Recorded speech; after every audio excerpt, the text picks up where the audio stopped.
والملائکہ. اللہ فرمایا تمہارے پاس روزے دار افطار کرے. آمین بول. عربی یہ دعا اچھی دعا ہے کہ نہیں؟ بھئی تمہارے پاس کون افطار کرے؟ بولو بھئی کون افطار کرے؟ روزے دار. تمہارے پاس روزے دار افطار کرے، یہ دعا دی. اور پھر تمہارا کھانا نیک لوگ کھائے. اور تیسری بات آپ نے فرمائی فرشتے تم پر رحمتیں نازل کریں، فرشتے تمہارے حق میں دعائیں دیں، فرشتوں کی خصوصی توجہات تم پر ہو جائے. یہ دعا سکھائی. اور ہم لوگ ذرا دسترخوان پہ دیکھو میرے بھائیو عزیزو، ہمارا کھانا کھا کر دوسروں کو جا کر لات مارتا ہے، ہمارا کھانا کھا کر کسی اور پر ظلم کرے گا، ہمارا کھانا کھا کر جا کر شراب پیے گا، ہمارا کھانا کھا کر جا کر گنجا مارے گا، ہمارا کھانا کھا کر جا کر کسی اور کو ستائے گا. وہ پورا گناہ جو بھی کر رہا ہے وہ تمہارے کھانے کی طاقت سے. یہ جو کھانا تم نے اس کو کھلایا، یہ کھانے کا وبال بھی آپ کو پہنچائے گا.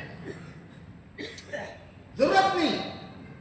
اسے میں کہتا ہوں بھئی فقیرہ مسلمانہ اس میں کتنے کی فقیرہ ہیں؟ یہ ایک جنا تو جمعہ پڑھتا. جتنے فقیرہ ہیں نا کہ جمعہ پڑھنا منع ہے ان لوگوں کو. کسی نے ان کو کہا جا کر جمعہ پڑھ. ارے وہیں پڑھ بھائی جہاں پر بھیک مانگنے کے لیے کھڑا ہے، وہاں جمعہ نہیں پڑھ سکتا. ارے پڑھ سکتا نہیں پڑھ سکتا. کوئی فقیر جمعہ نہیں پڑھتا. اور ان فقیروں کا ہم لوگوں کو خیال بھی نہیں. جا کر ان سے کہیں مسجد کے دہلیز پر کھڑے ہو، اللہ سب سے بڑا غنی ہے، اللہ سب سے بڑا مالک ہے، رزاق اللہ ہے، اللہ ہی تمام مشکل کشا ہے. ارے تم اس کے دربار پر آئے ہوئے ہو، تمہاری زندگی کا دکھ درد سنا کر اللہ سے مانگ. اسے بولنا چاہیے نہیں بولنا چاہیے؟ جمعہ ہی نہیں پڑھتا، دیگر نمازیں کیا پڑھیں گے وہ لوگ بتائیے. اس لیے ہم نہیں کہتے کہ ان کو مت دو، ہم نہیں کہتے دو. حدیث پاک میں آپ نے فرمایا بھئی کوئی آئے بھیک مانگنے کے لیے گھوڑے پر بھی تو تم اسے دے دیا. تو ہم تو منع نہیں کرتے وَأَمَّا السَّائِلَ فَلَا تَنْهَرْ، دے دیں گے. لیکن بہترین صدقہ وہ ہے، میں نے ان کو کہا بہترین صدقہ وہ ہے آپ ایسے لوگوں کو کھلائیے جو کھائے اور قرآن پاک کی تلاوت کرے. جیسے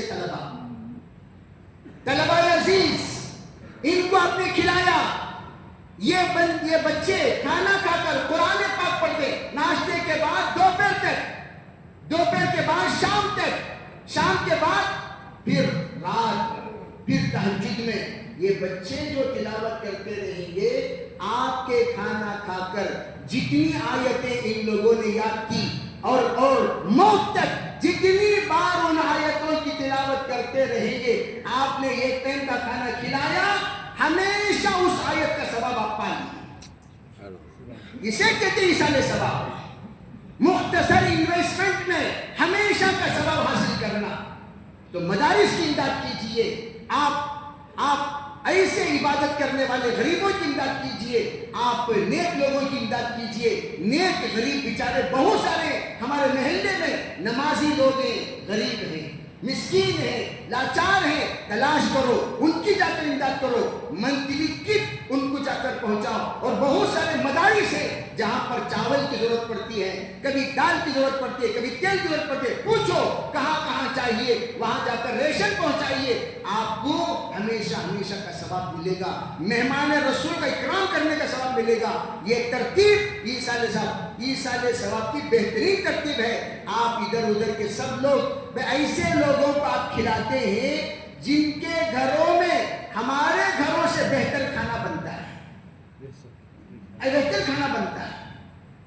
اس لیے بہرحال رجب کا مہینہ یہ غریب النواز مہینہ ہے. یہ کون سا مہینہ ہے؟ غریب النواز، غریبوں کو نوازنے والا مہینہ ہے. تو آپ غریبوں کو نوازیے. اللہ تعالیٰ تمام رسومات سے بھی بچا کر تمام مسنونات پر عمل کرنے کا اللہ توفیق عطا فرمائے.